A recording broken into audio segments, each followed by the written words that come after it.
Shalom, selamat pagi jemaat Tuhan. Berjumpa kembali dalam Doa Pagi Online.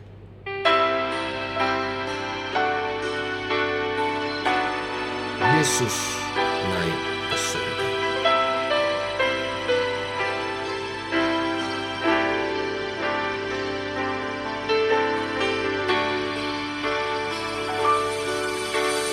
Yesus naik ke surga,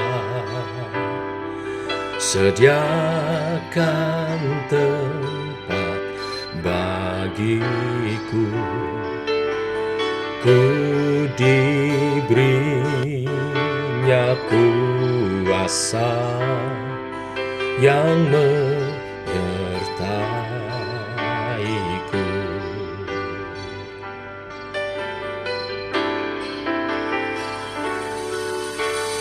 Yesus naik ke surga, sediakan tempat bagiku. Ku diberinya kuasa yang menyertaiku. Roh Kudus mengalir, penuhi hidupku. Kekuatan penolongku berkuasa atasku. Roh Kudus mengalir, sembuhkan dan pulihkanku dengan kuasa-Mu, Roh Kudus. Hidupku menang.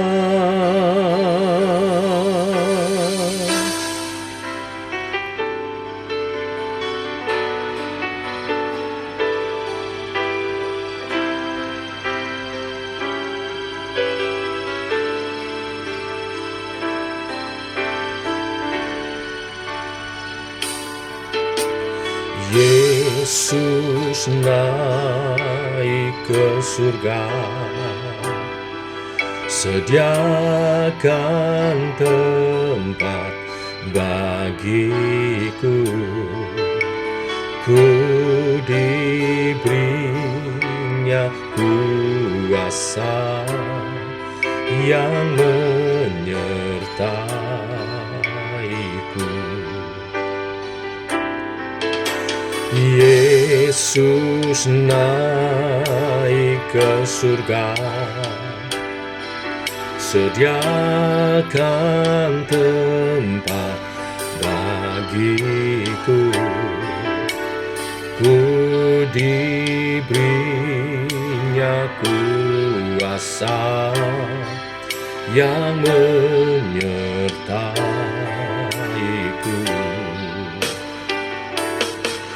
Roh Kudus mengalir, penuhi hidupku. Kekuatan penolongku berkuasa atasku. Roh Kudus mengalir, sembuhkan dan pulihkanku dengan kuasa-Mu, Roh Kudus. Hidupku menang.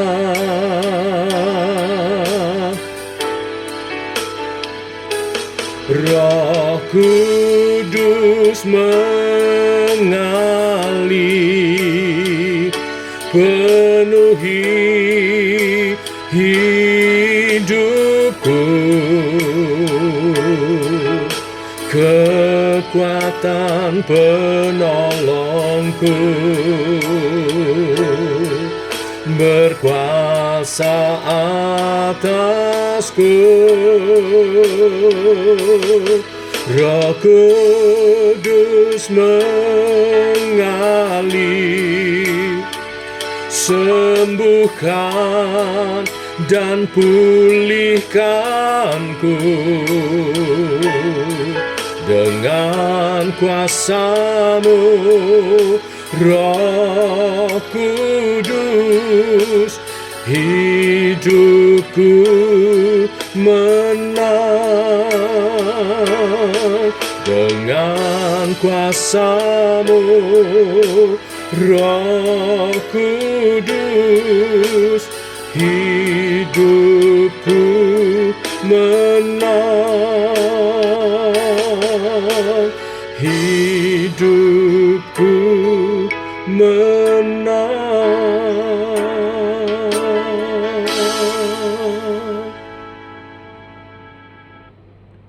Tiba waktunya untuk kami merenungkan firman-Mu. Firman-Mu-lah suluh dan terang bagi jalan kami. Berfirman Tuhan, terangi jalan kami, tuntun langkah kami. Dalam nama Tuhan Yesus Kristus. Amin. Bapak Ibu, kita masuk kitab Kisah Para Rasul. Hari ini kita renungkan pasal 1 ayat 1 sampai 11. Demikian firman Tuhan. Hai Theophilus, dalam bukuku yang pertama, aku menulis tentang segala sesuatu yang dikerjakan dan diajarkan Yesus, sampai pada hari Ia terangkat. Sebelum itu Ia telah memberi perintahnya oleh Roh Kudus kepada rasul-rasul yang dipilihnya. Kepada mereka Ia menunjukkan dirinya setelah penderitaannya selesai, dan dengan banyak tanda Ia membuktikan bahwa Ia hidup. Sebab selama 40 hari Ia berulang-ulang menampakkan diri dan berbicara kepada mereka tentang kerajaan Allah. Pada suatu hari ketika Ia makan bersama-sama dengan mereka, Ia melarang mereka meninggalkan Yerusalem dan menyuruh mereka tinggal di situ menantikan janji Bapa. Yang demikian katanya, telah kamu dengar daripadaku, sebab Yohanes membaptis dengan air, tetapi tidak lama lagi kamu akan dibaptis dengan Roh Kudus. Maka bertanyalah mereka yang berkumpul di situ, Tuhan, maukah Engkau pada masa kini memulihkan kerajaan bagi Israel? Jawabnya, Engkau tidak perlu mengetahui masa dan waktu yang ditetapkan Bapa sendiri menurut kuasanya. Tetapi kamu akan menerima kuasa kalau Roh Kudus turun ke atas kamu. Dan kamu akan menjadi saksiku di Yerusalem dan di seluruh Yudea dan Samaria dan sampai ke ujung bumi. Sesudah Ia mengatakan demikian, terangkatlah Ia disaksikan oleh mereka, dan awan menutupnya dari pandangan mereka. Ketika mereka sedang menatap ke langit, waktu Ia naik itu, tiba-tiba berdirilah 2 orang yang berpakaian putih dekat mereka, dan berkata kepada mereka, Hai orang-orang Galilea, mengapa kamu berdiri melihat ke langit? Yesus ini yang terangkat ke surga, meninggalkan kamu, akan datang kembali dengan cara yang sama, seperti kamu melihat Dia naik ke surga. Sampai di sini pembacaan kita.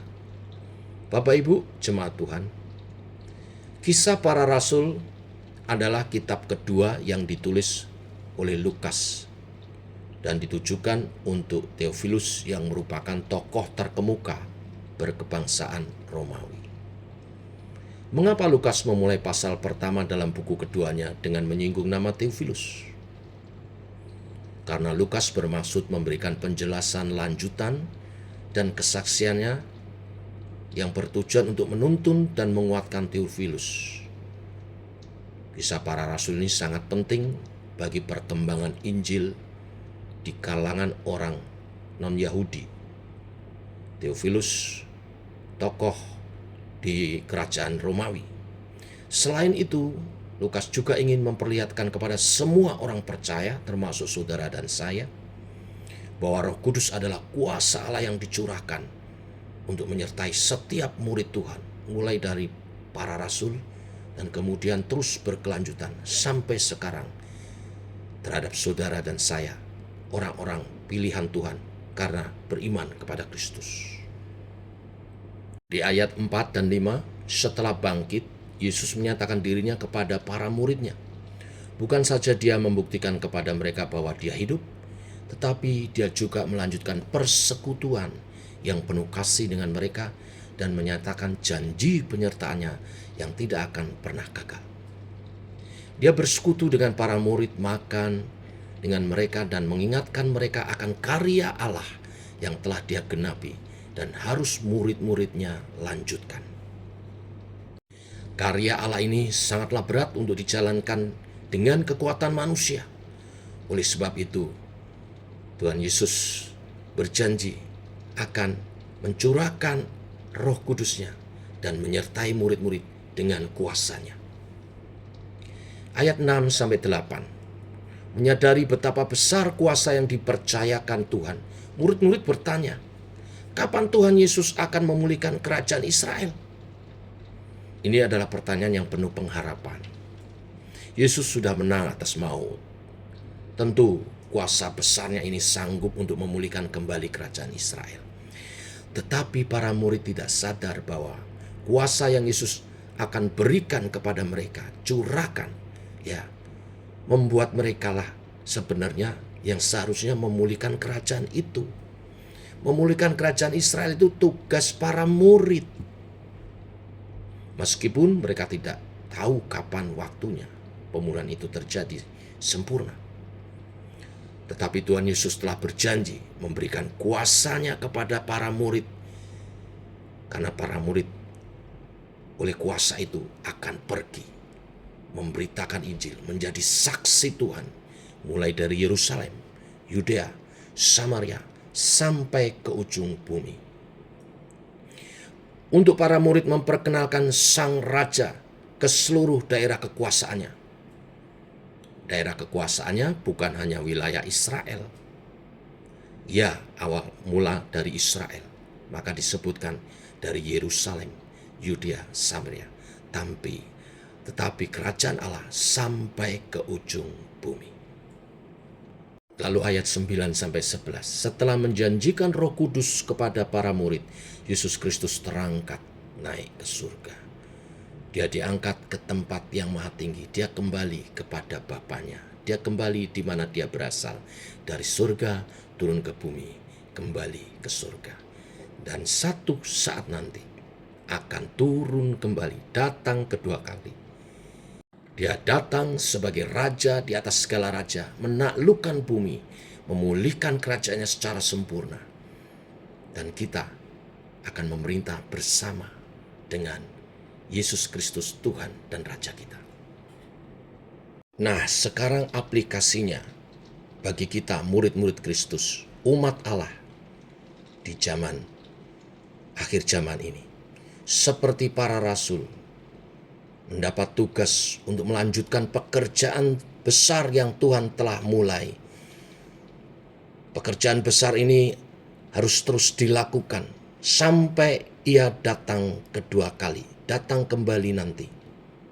Seperti para rasul, mereka melayani, berkhotbah, memberitakan Injil dengan penuh kuasa dari Roh Kudus, mengusir setan, menyembuhkan yang sakit. Demikian setiap kita, umat Tuhan, dipanggil sebagai gerejanya, bekerja seperti rasul-rasul kerjakan. Pekerjaan ini harus diteruskan oleh orang-orang percaya sepanjang masa, umat Tuhan sepanjang masa. Baik mereka dahulu maupun kita sekarang harus mempunyai pekerjaan yang sama, kuasa yang sama, gairah yang sama, kerelaan yang sama, penyangkalan diri yang sama, kerendahan hati yang sama, kebergantungan yang sama kepada Tuhan dan kuasa-Nya. dan ketekunan yang sama seperti para murid. Mengapa hidup kita begitu santai? Mengapa kita lupa betapa besar Roh Kudus memakai para murid di dalam zaman kisah para rasul? Mengapa kita tidak rindu menjadi sama giatnya, sama tekunnya, sama bergantungnya, dan sama kuasanya seperti mereka para murid Tuhan Yesus para rasul? Bukankah pekerjaan mereka harus diteruskan hingga saat ini juga, sampai seluruh bumi penuh kemuliaannya mendengar kabar Injil keselamatan yang daripada Tuhan. Kiranya semakin kita merenungkan kitab kisah para rasul ke depan, hari ini kita mulai, semangat yang sama dengan para rasul boleh diwariskan kepada setiap kita. Selamat menjadi saksi-saksi Tuhan, Roh Kudus menyertai. Amin. Mari kita berdoa. Bapa, kami mengucap syukur oleh kasih dan rahmat-Mu, firman-Mu dahsyat. Kisah para rasul dibuka untuk mengutus para murid meneruskan pekerjaan karya besar Kristus dalam karya penebusan umat manusia. Penebusan telah selesai dikerjakan oleh Tuhan dengan sempurna. Tugas kami para muridnya meneruskan pewartaan Injil supaya setiap orang boleh menerima anugerah keselamatan. Menerima Injil keselamatan yang daripada Tuhan dan membuka hati, Roh Kudus bekerja menyertai pemberitaan kami. Pakai lidah, mulut, bibir, tutur kata setiap umat-Mu yang pagi hari ini ikut berdoa bersama. Setiap kami ada kesempatan, kami dapat memberitakan Injil. Dan banyak jiwa dimenangkan kepada Tuhan. Mulai dari Yerusalem. Yerusalem kami adalah rumah tangga kami masing-masing.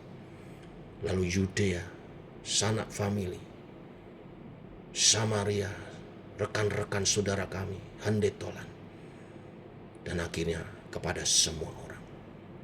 Roh Kudus mampukan kami, beri kuasa-Mu, menyatakan kemuliaan Tuhan melalui doa kami, penumpangan tangan kami, yang sakit disembuhkan, yang lemah dikuatkan, ada hikmat, ada pewahyuan, sehingga menjelaskan kebenaran firman dan orang menjadi percaya oleh karena kuasa Roh Kudus berkarya atas pemberitaan kami. Urapi umat-Mu, sertai pemberitaan kami. Dalam nama Tuhan Yesus Kristus. Amin. Demikian saudara doa pagi kita. Selamat pagi. Shalom.